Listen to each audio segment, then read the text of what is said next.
Today's story is about a monster who was hiding in plain sight in the state of Alaska for over a decade. He was a small business owner. He was a family man. He went to church. His neighbors said he was one of the nicest guys they had ever met. But when the truth about who this guy really was finally came out, it was one of the darkest and most disturbing stories in the history of American crime. If you're a fan of the strange, dark, and mysterious delivered in story format, welcome to Jaja. Please subscribe and turn on notifications so you don't miss any of our uploads. All right, let's get into today's story. At around 5 in the morning on June 13th, 1983, a truck driver named Robert Yount was rolling down 6th Avenue in downtown Anchorage, Alaska, when he saw something in his headlights that basically made him slam on the brakes. Because running down the middle of the road, right at him, was this really young girl. She was barefoot, her hair was totally wild, and her clothes were partially ripped off. When Robert leaned closer to his windshield to try to figure out what he was looking at, he could actually see, just from the light of his headlights, that this girl had a pair of handcuffs dangling from one of her wrists. She was flailing her arms and screaming for him to stop. So Robert, he pulls the truck over to the side of the road, and this girl kind of runs up to the passenger door, yanks it open, climbs inside, and just starts sobbing and hyperventilating. Under the interior light of his truck, Robert can now see that this girl basically has bruises all over her body. It looks like she has been through some kind of ordeal that Robert cannot really even understand.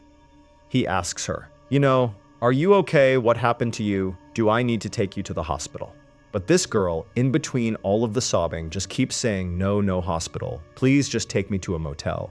Because she says, if she goes to a hospital, this guy, whoever this guy is going to find her, and he is going to kill her. Robert doesn't really know what else to do, and this girl is basically in a panic. So he pulls the truck back onto 6th Avenue, drives her to the nearest motel, which is called the Big Timber Motel, and pulls up out front. The girl gets out, and she basically kind of stumbles inside. Robert, who is now more freaked out than he has ever been in his life, just sits in his truck for a minute trying to figure out what to do. Then he pulls back out of the parking lot, finds a payphone, and calls the Anchorage Police Department. He tells them, "Look, I just picked up a young girl on 6th Avenue. She was handcuffed. Something has clearly happened to her. I dropped her off at the Big Timber Motel, and you guys need to get down there right now." Within about 20 minutes, the Anchorage police pull into the parking lot of the Big Timber Motel.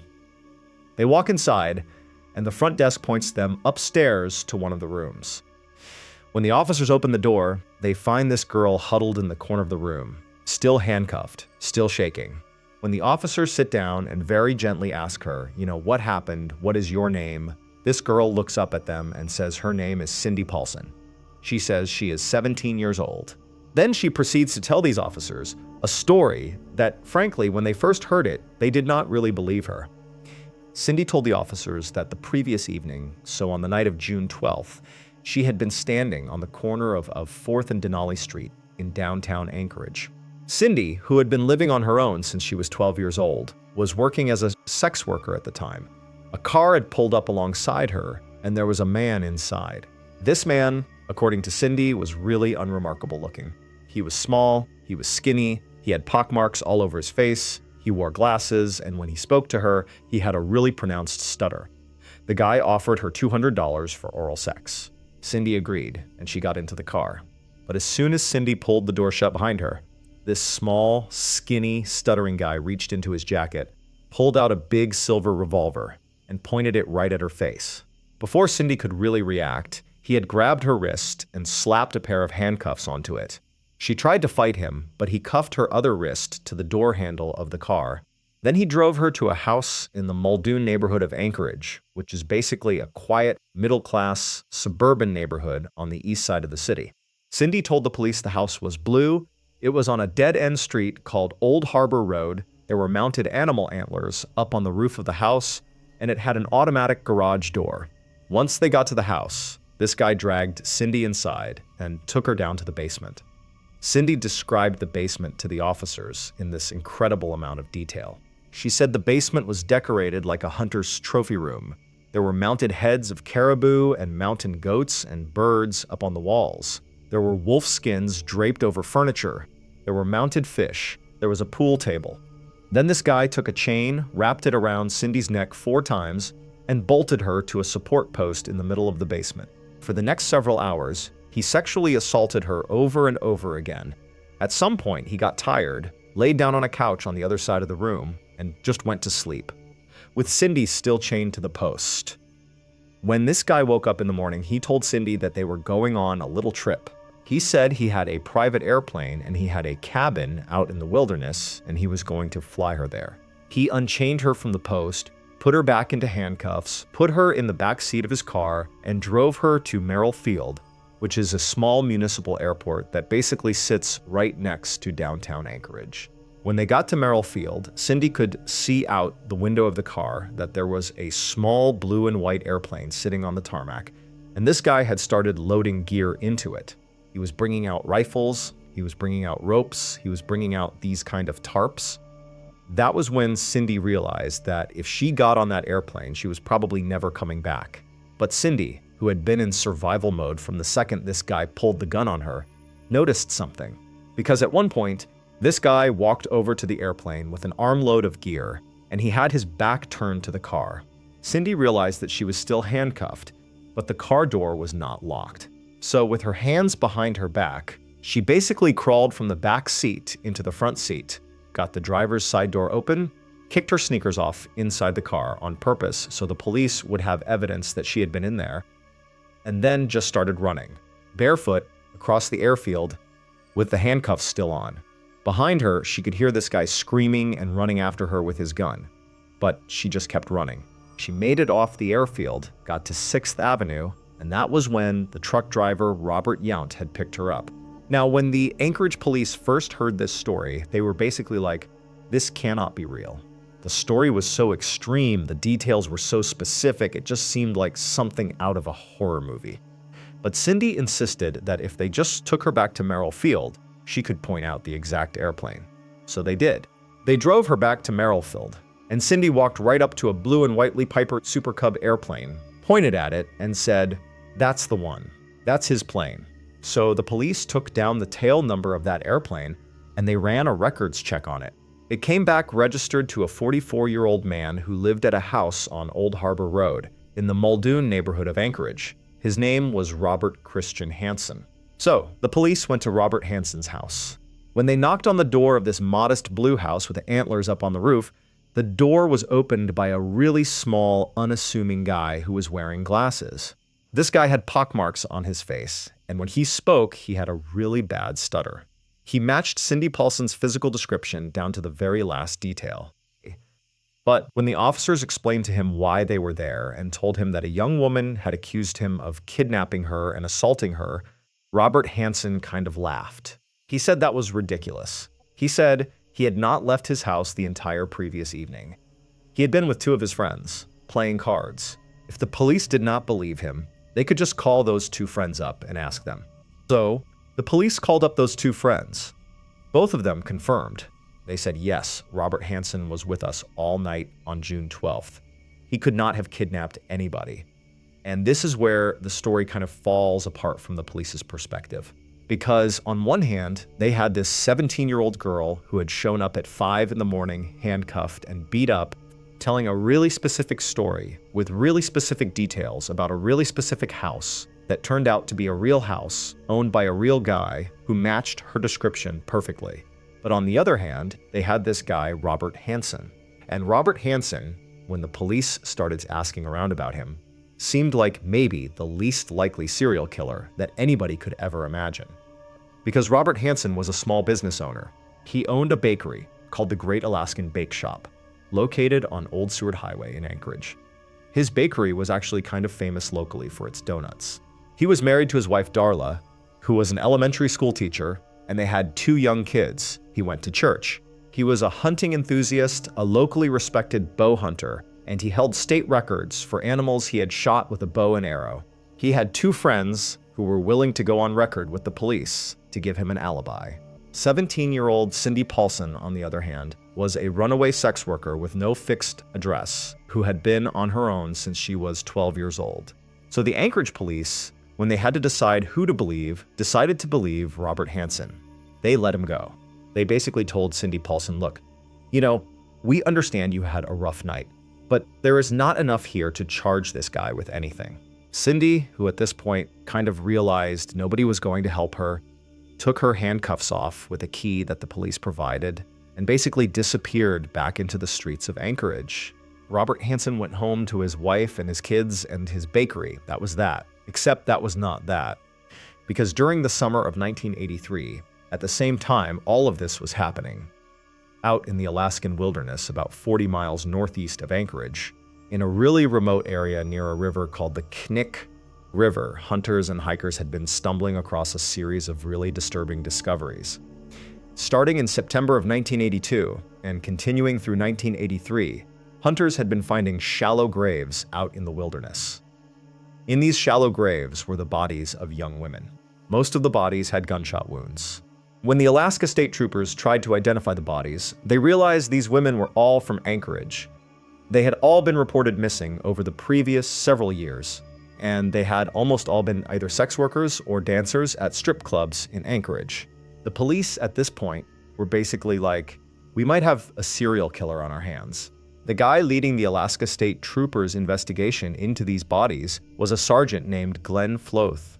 In the fall of 1983, Sergeant Floth was sitting in his office going through case files when at some point he came across the Anchorage police report about the 17-year-old girl who had shown up at a motel handcuffed, claiming that some baker named Robert Hansen had tried to fly her out to a cabin in the wilderness to kill her. Sergeant Floth kind of froze, because the cabin in the wilderness. That was the exact same area where all the bodies were being found. So Sergeant Floth reached out to the FBI and asked them to send one of their behavioral profilers to help him build a profile of who this killer might be. The FBI sent an agent named John Douglas, who was actually one of the founders of the FBI's Behavioral Analysis Unit, and who a lot of the characters in shows like Mindhunter and Criminal Minds are based on. John Douglas looked at the case files and built a profile of the killer without ever having heard Robert Hansen's name. Douglas said the killer was a white male in his 40s, who was probably a small business owner, who was married, who had a history of stuttering, who was an experienced outdoorsman and hunter, who probably owned a small aircraft, who probably felt socially inferior and was compensating for it through violence, and who probably kept trophies from his victims somewhere in his home. When Sergeant Floth read that profile, it was a perfect description of the guy Cindy Paulson had accused 4 months earlier, Robert Hansen. So on October 27th, 1983, the Alaska State Troopers, based on Cindy Paulson's testimony and the FBI profile, got a search warrant and raided Robert Hansen's house on Old Harbor Road.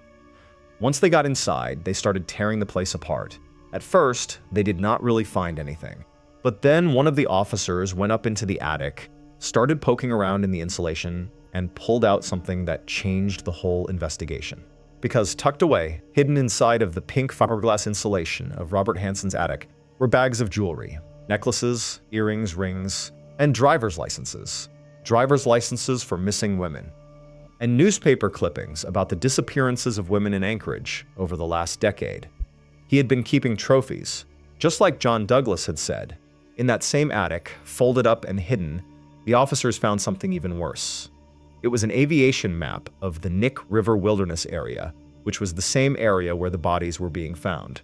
On this map, drawn in Robert Hansen's own handwriting, were dozens of small X marks, scattered across the wilderness. 24 X marks in total.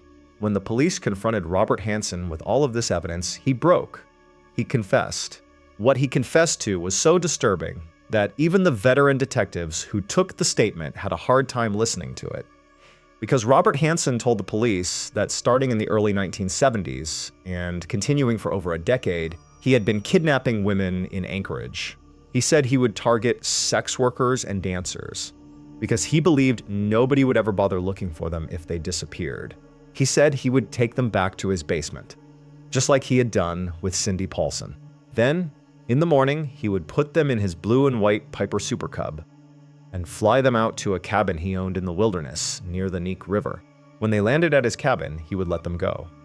He would give them a head start out into the wilderness. Then he would grab his hunting rifle and chase after them. He would hunt them down like they were animals. When he was done, he would bury them in shallow graves in the wilderness. He would mark the location of each grave with a small X on his aviation map. Robert Hansen ultimately pleaded guilty to 4 murders in February of 1984, but he actually confessed to 17 total killings, spread out over 12 years.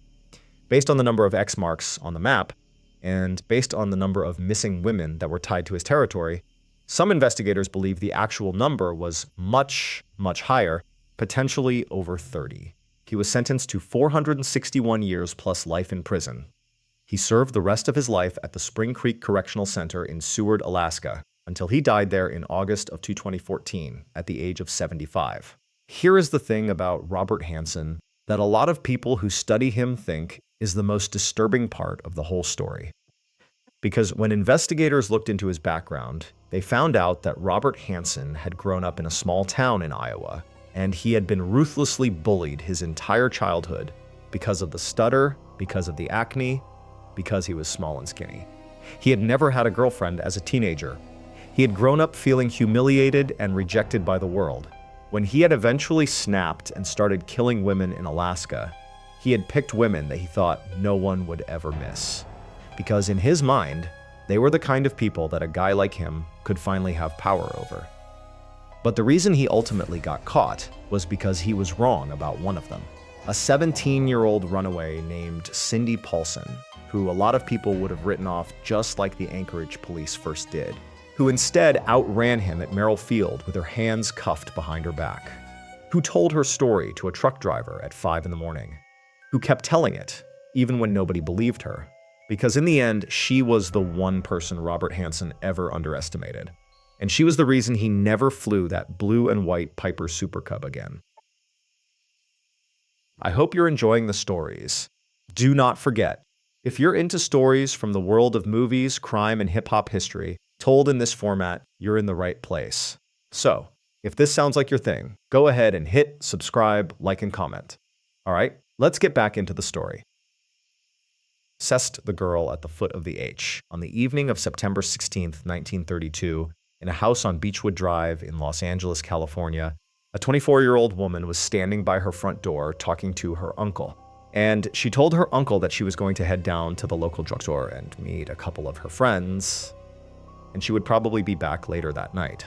And the uncle basically said, okay, have a good time.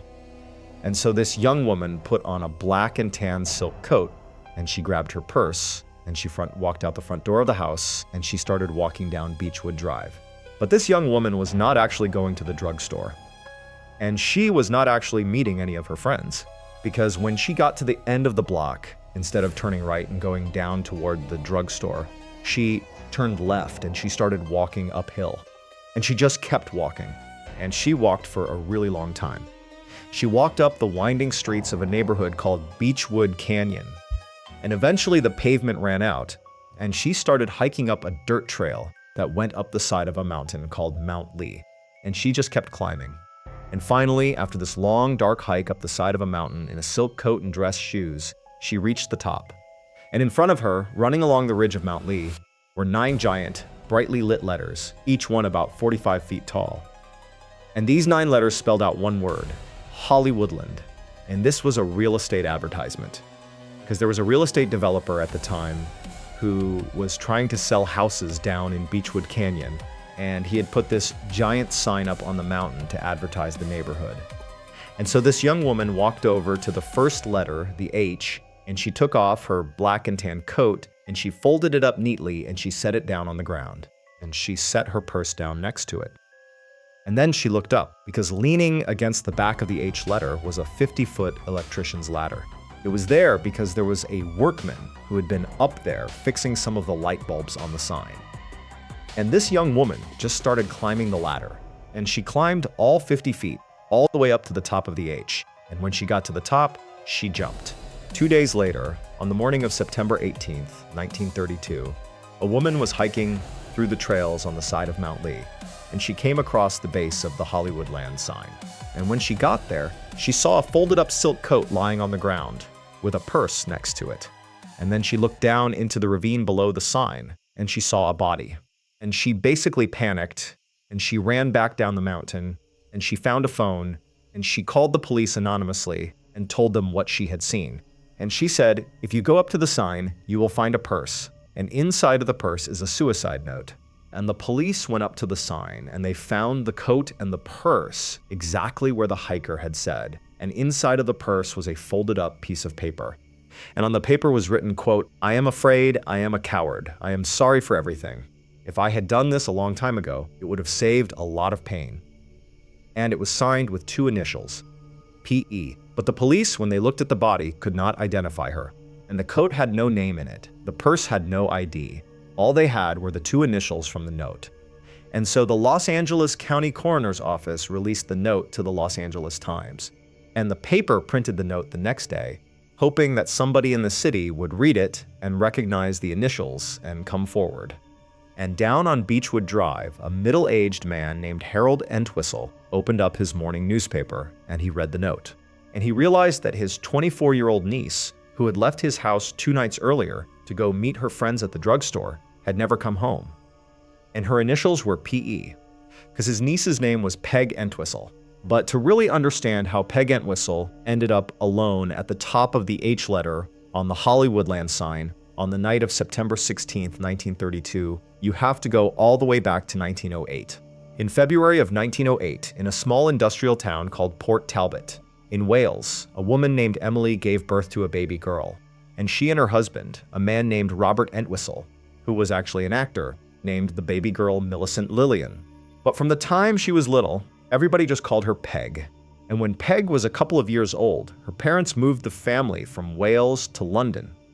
And they lived in a neighborhood called West Kensington. And Peg's dad, Robert, kept working as a stage actor in London. And Peg, from a really young age, was basically obsessed with going to the theater and watching her father perform. And she decided when she was really little that when she grew up, she was going to be a stage actress, just like her dad. But when Peg was a little girl, her mother Emily passed away. And then, a few years later, Robert remarried. And in the early 1920s, Robert moved his family from London all the way across the ocean to New York City, where he had gotten a job managing stage productions. But then, tragically, in 1921, Peg's stepmother also passed away. And then, just 1 year after that, in November of 1922, Peg's father Robert was crossing the intersection of Park Avenue and East 72nd Street in Manhattan, and he was hit by a car, and he was killed. And Peg, who was 14 years old at the time, was suddenly an orphan. But Peg had an uncle, her father's brother, a man named Harold Entwistle, who was living in New York. And Harold took Peg in, and he raised her alongside her 2 younger half-brothers. And even after all of that tragedy, Peg still wanted to become an actress. And so when she was 17 years old, in 1925, she started auditioning for stage roles in New York City. And Peg was really talented. She had this beautiful, expressive face, and she had a really powerful voice, and within a couple of years, she was actually starring in Broadway productions. She played the lead in famous plays by Henrik Ibsen, including one of his plays called The Wild Duck, and another one called Hamlet, where she performed alongside some of the biggest theater actors in America at the time. And her performances got so much attention that at one point, another young actress in the audience of one of Peg's plays, a girl named Bette Davis, who at the time was still totally unknown, but would go on to be one of the biggest movie stars in Hollywood history, saw Peg perform, and Bette Davis was so blown away that she reportedly said, quote, "I want to be exactly like Peg Entwistle." And she later said that watching Peg on stage was actually the moment that she decided she wanted to become an actress herself. And in 1927, when Peg was 19 years old, she got married to an older actor named Robert Keith. But the marriage did not really work out, and they divorced 2 years later, in 1929. And then in 1932, when Peg was 24 years old, she got the biggest opportunity of her career. RKO Pictures, which at the time was one of the biggest movie studios in Hollywood, signed her to a contract. And they cast her in a movie called 13 Women, which was a murder mystery starring another actress named Irene Dunn. And so Peg packed up her stuff, and she moved from New York out to Los Angeles. And she moved in with her uncle Harold, who by this time was living out in California in that house on Beechwood Drive, which was literally right at the base of the mountain that had the Hollywoodland sign on top of it. And Peg started filming her role in 13 Women, and she was really excited because she thought this was going to be her big break in Hollywood. But when 13 Women was screened for test audiences, the audiences hated it, and RKO decided they needed to re-edit the movie. And when they went back into the editing room, they cut most of Peg's scenes out of the movie. And when the movie finally did come out, Peg's part was almost completely gone. And RKO decided not to pick up Peg's contract. And so Peg was suddenly dropped from the studio. And the summer of 1932 in Los Angeles was brutally hot. And Peg was basically stuck in her uncle's house on Beechwood Drive, waiting for her agent to call her with news of another role. But the phone never rang. Days went by, then weeks, then months. And every single day, when Peg looked out the window of that house, she could see the giant Hollywoodland sign up on Mount Lee, which had once been this beacon of hope to her when she had first arrived in California, but now was just kind of taunting her. And Peg, who had spent her whole life trying to make it as an actress, and had watched her parents die when she was a kid, and had watched her marriage fall apart, and had watched her one shot at Hollywood get cut out of the movie in the editing room, was basically just running out of hope. And then, on the evening of September 16th, 1932, Peg decided she could not take it anymore, and she told her uncle she was going to the drugstore, and she never came back. But there is one more part to the story of Peg Entwistle, because a few days after Peg's uncle identified her body, an envelope arrived in the mail at the house on Beechwood Drive, and the envelope was addressed to Peg. And when her uncle opened up the envelope, he found a letter inside from a theater company. And the letter was offering Peg a role in an upcoming production, and it was the lead role. And when the uncle read the description of the character, he realized it was a role about a young woman who commits suicide in the final act of the play. And when he looked at the date on the envelope, he saw that the letter had been mailed the day before Peg had walked out of his house, telling him she was going to meet her friends at the drugstore. Which meant that if Peg had waited just 24 more hours before she made that walk up Mount Lee, she would have opened up her mailbox, and she would have seen that she had actually just gotten the role that she had spent her entire life waiting for. And that is the tragic and true story of a 24-year-old actress named Peg Entwistle, who to this day, almost 100 years after she took her final walk up the side of Mount Lee, is still remembered by Hollywood historians as the only person in history to ever climb to the top of the Hollywood sign and then never come back down. The man on the fourth floor, on the afternoon of January 22nd, 2008, at about 12:30 p.m., a housekeeper named Teresa Solomon walked into a fourth-floor apartment on Broome Street in the Soho neighborhood of Manhattan, and she started doing her normal chores around the apartment. Teresa had been cleaning this apartment for a little while now, and she basically knew the schedule of the young man who lived there, and she knew that on most days when she came in, this guy would either be out somewhere, or he would be asleep in his bedroom, and she would just kind of quietly clean around him, and it was totally normal. And so on this particular day, Teresa is doing her chores, and at some point around 1 p.m., she remembers that she has to change a light bulb inside of the bathroom that is connected to the man's bedroom. And so she quietly walks over to the bedroom door, and she quietly opens it, and she steps inside. And she looks over at the bed, and she sees the guy who lives there lying face down on top of the sheets, with his covers pulled up around his shoulders. And she could hear him kind of snoring, so she figured he was totally fine, he was just asleep. And so Teresa, without saying anything, kind of walked past the bed. She went into the bathroom, she changed the light bulb, she walked out of the bathroom, back through the bedroom, and then she quietly closed the bedroom door behind her and went back to her chores. But what Teresa Solomon did not know was that when she walked into that bedroom at 1 p.m. and she looked over at that guy face down on the bed, she was actually looking at a guy who was dying. And what she thought was snoring was not actually snoring. It was almost certainly what is called the death rattle, which is a sound the body makes as it is shutting down. And so Teresa was one of the very last people to hear this guy alive, but she had no idea at the time. And so an hour and 45 minutes later, at 2:45 p.m., a massage therapist named Diana Wolozin arrived at the front door of this same apartment on the fourth floor, and she used her key to let herself in. Because this guy, whoever he was, had a scheduled massage appointment that afternoon with Diana. And Diana walks in and she notices the apartment is really quiet. Teresa, the housekeeper, had already left. And so Diana walks over to the bedroom door and she knocks on it, and there is no answer. And so she pulls out her cell phone and she calls the guy who lives in the apartment on his cell phone, and it rings inside of the bedroom, but nobody picks up. And so Diana kind of shrugs it off. She figures he's still asleep, and she just goes ahead and lets herself into the bedroom, and she quietly starts setting up her massage table right there next to the bed. And once her table is set up, at about 3 p.m., she walks over to the bed and she gently tries to shake the guy awake. And when she puts her hand on him to shake him, she immediately notices that his body is completely cold to the touch. And she starts kind of shaking him harder, and she's calling his name, and he is not responding at all. And so Diana at this point realizes that something is really, really wrong. But instead of calling 911 right away, Diana did something kind of strange. She reached over and she grabbed this guy's cell phone off of his nightstand, and she started scrolling through his contacts, and she found the number of a woman that she knew was one of his close friends. And this friend was actually a very famous actress, and her name was Mary-Kate Olsen. And Diana had known that these two were friends, and she basically panicked, and she wanted to know what she should do. So she called Mary-Kate Olsen first.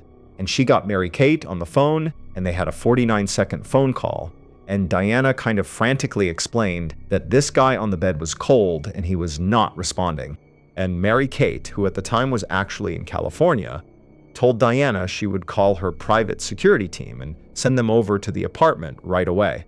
And so Diana got off the phone and she went back over to the bed and she started shaking this guy again, trying to wake him up, and he was still not responding.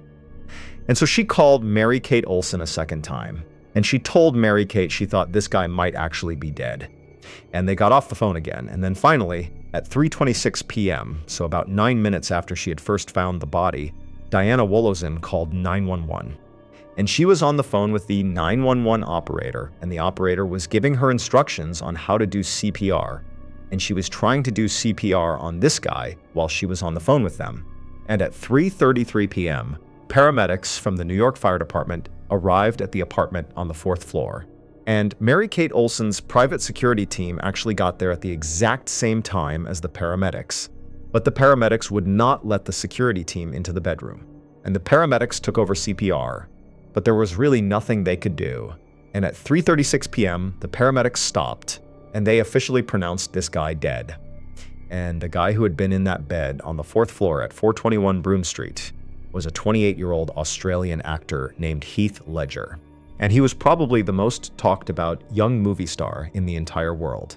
But to really understand how Heath Ledger had ended up dead on the 4th floor of an apartment in Soho in the middle of the afternoon on a Tuesday in January of 2008, you kind of have to go back to 1979. In April of 1979, in Perth, in Western Australia, a woman named Sally, who was a French teacher, gave birth to a baby boy.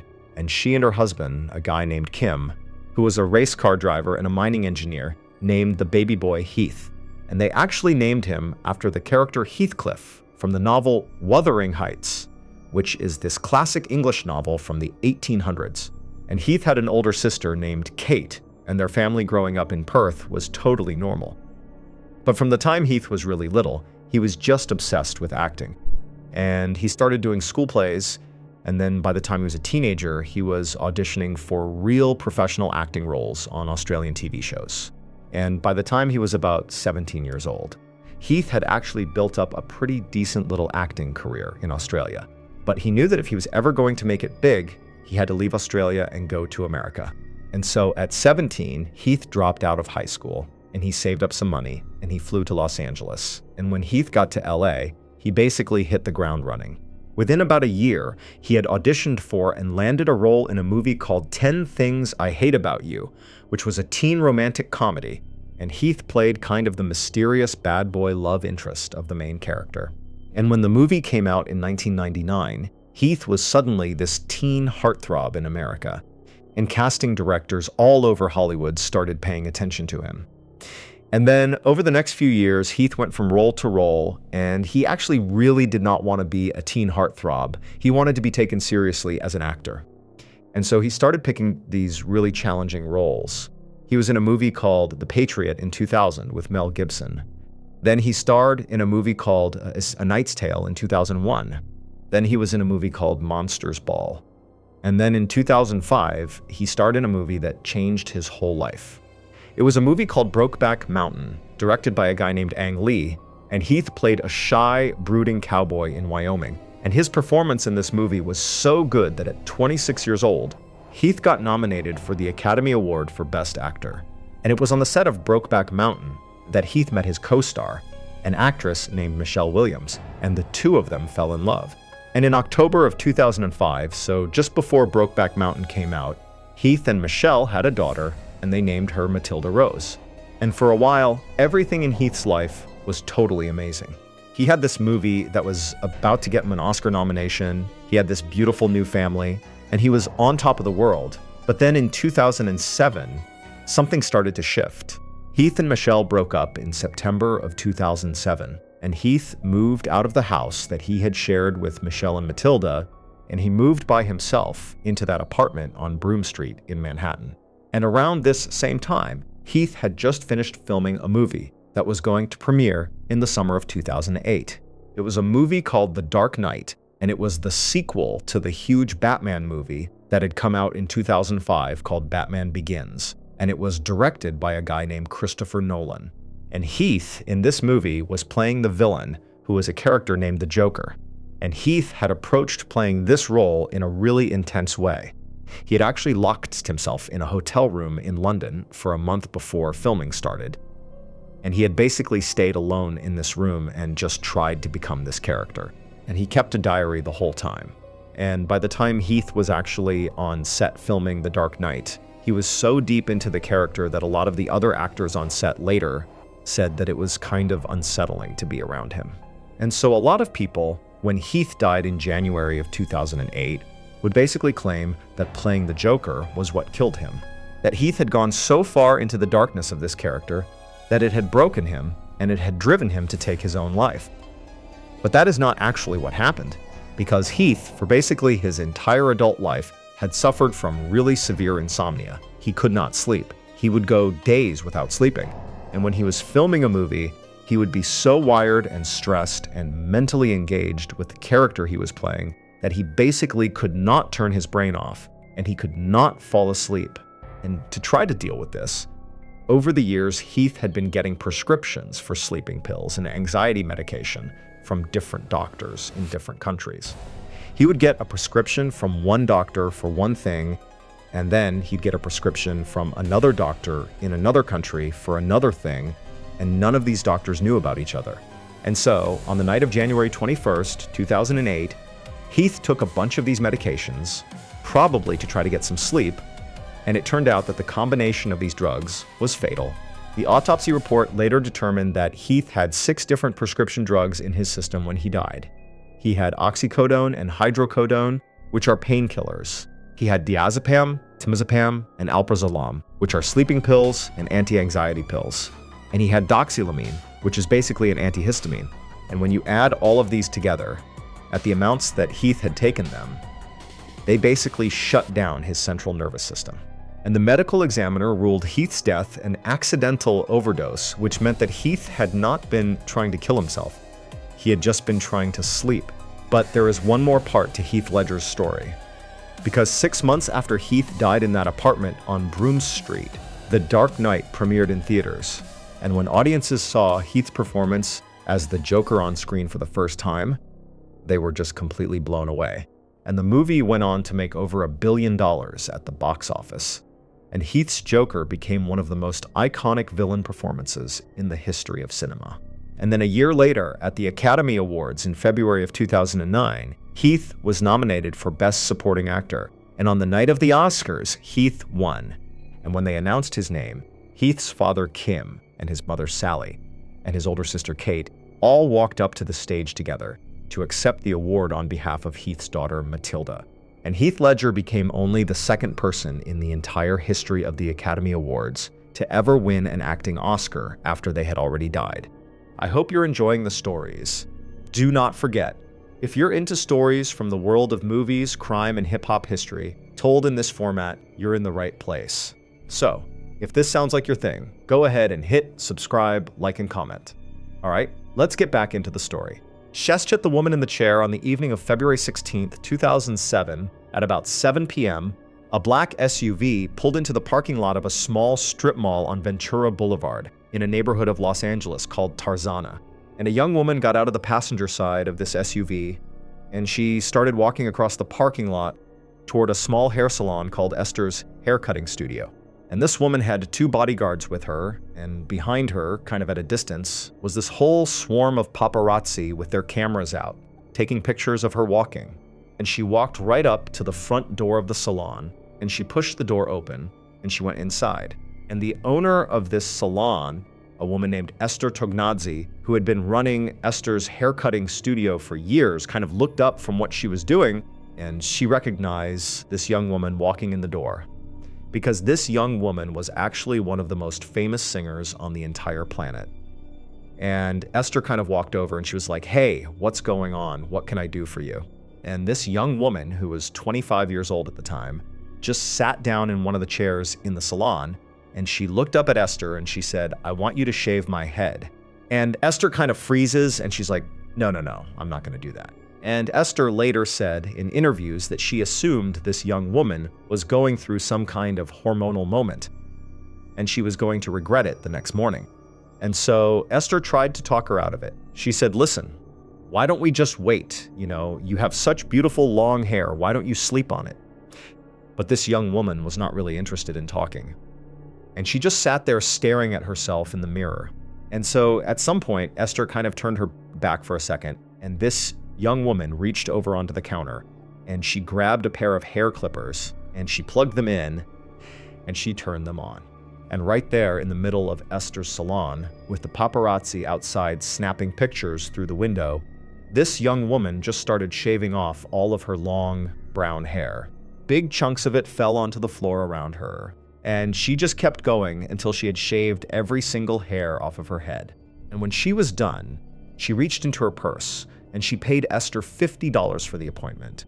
And she got up and she walked out the back door of the salon, and she got back into the SUV, and she was gone.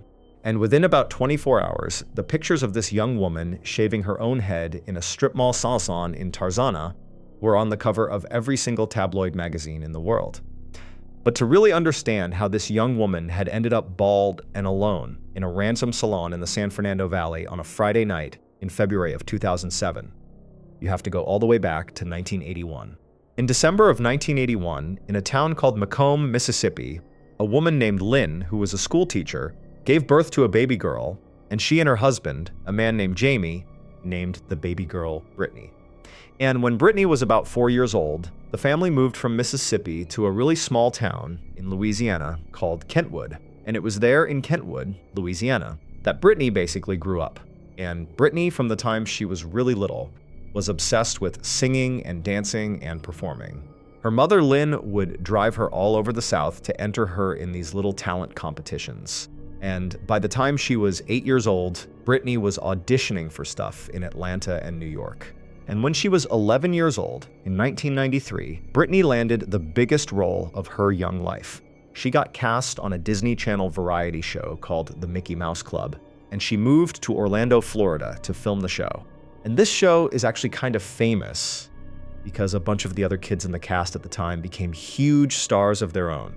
Because on the same cast as Brittany was another 11-year-old singer named Christina Aguilera, and another 12-year-old singer named Justin Timberlake, and a kid actor from Canada named Ryan Gosling.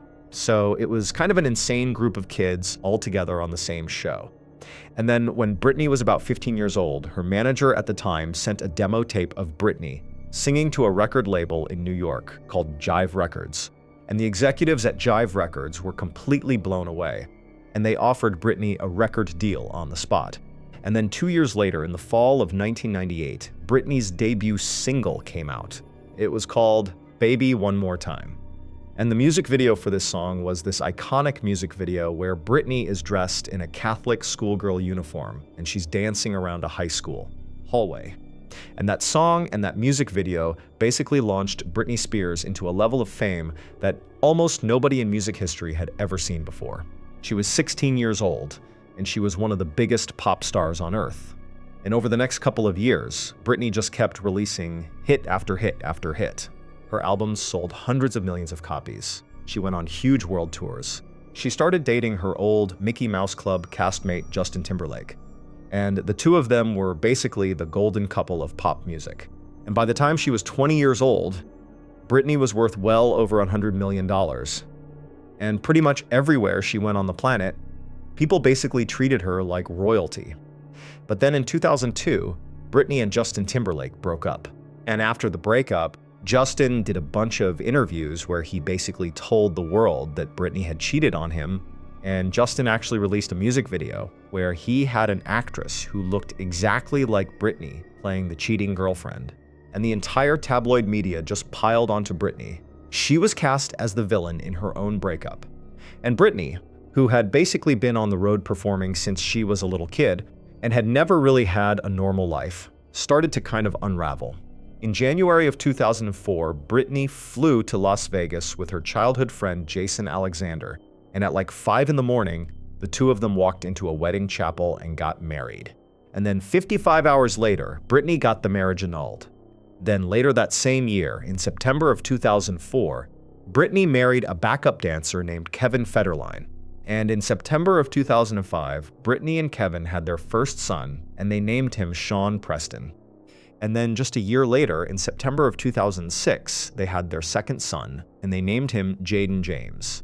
But then just 2 months after Jaden was born, in November of 2006, Britney filed for divorce from Kevin Federline, and what followed was a really ugly custody battle.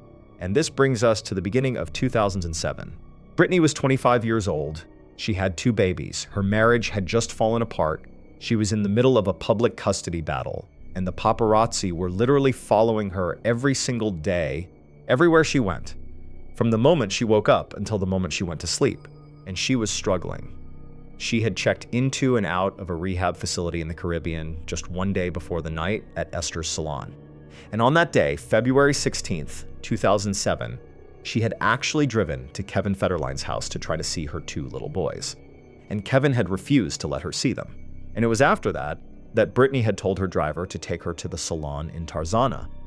And after Britney shaved her head that night, things basically kept getting worse. Because 5 days later, on February 21st, 2007, Britney was leaving a gas station in Los Angeles, and a paparazzi photographer walked right up to her car window, and Britney kind of snapped, and she grabbed a green umbrella out of the front seat of her car, and she just started smashing the paparazzi's SUV with the umbrella. And that video went viral all around the world. And then in January of 2008, Britney had a custody visit with her 2 sons. And at the end of the visit, when it was time to hand them back over to Kevin Federline, Britney refused, and she locked herself in a bathroom of her house with her son Jaden. And the police had to come, and there was this huge standoff, and eventually Britney was taken out of her house on a stretcher, and she was involuntarily admitted to a psychiatric hospital at UCLA on what is called a 5E150 hold, which is a 72-hour involuntary psychiatric hold.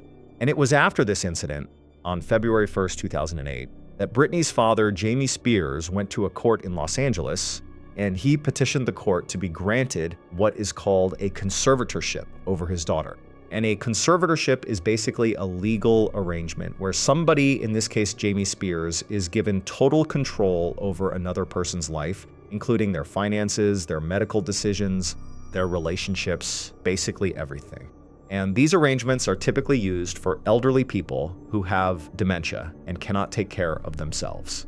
But the court in Los Angeles decided that Britney, who was 26 years old at the time, was not able to take care of herself either. And so they granted the conservatorship to Jamie Spears. And it was supposed to be temporary. It was supposed to just be for a few months until Britney got back on her feet. But that conservatorship would end up lasting for 13 years. And here is the strange part. Because during those 13 years, Britney Spears did not act like somebody who could not take care of herself. She released 4 more studio albums. She went on multiple world tours. She had a Las Vegas residency at Planet Hollywood that ran for 4 years and made over $130 million. She was a judge on a TV show called The X Factor. She basically kept working nonstop. And during those 13 years, Britney made hundreds of millions of dollars. But she was not allowed to spend that money the way she wanted to. She was not allowed to make her own medical decisions. She was not allowed to drive a car by herself. And according to her later testimony, she was not even allowed to remove her own birth control, meaning she was not allowed to have any more children. And for years, most people basically had no idea any of this was going on, because Britney was still up there performing on stage, and she looked like she was fine. But then, starting around 2019, a group of Britney's fans started to notice really strange patterns on her social media, and they started this movement online called East Free Britney, and they basically started demanding that the court release Britney from her conservatorship. And then on June 23, 2021, Britney Spears did something that she had not done in over 13 years. She spoke publicly. There was a hearing at a courthouse in Los Angeles about her conservatorship, and Britney called into that hearing over the phone. And in front of the judge, and in front of the entire world that was listening, Britney spoke for 23 straight minutes. And she basically told everybody the truth about what her life had been like for the last 13 years. She said that she had been forced to work when she did not want to work. She said that she had been forced to take medications she did not want to take.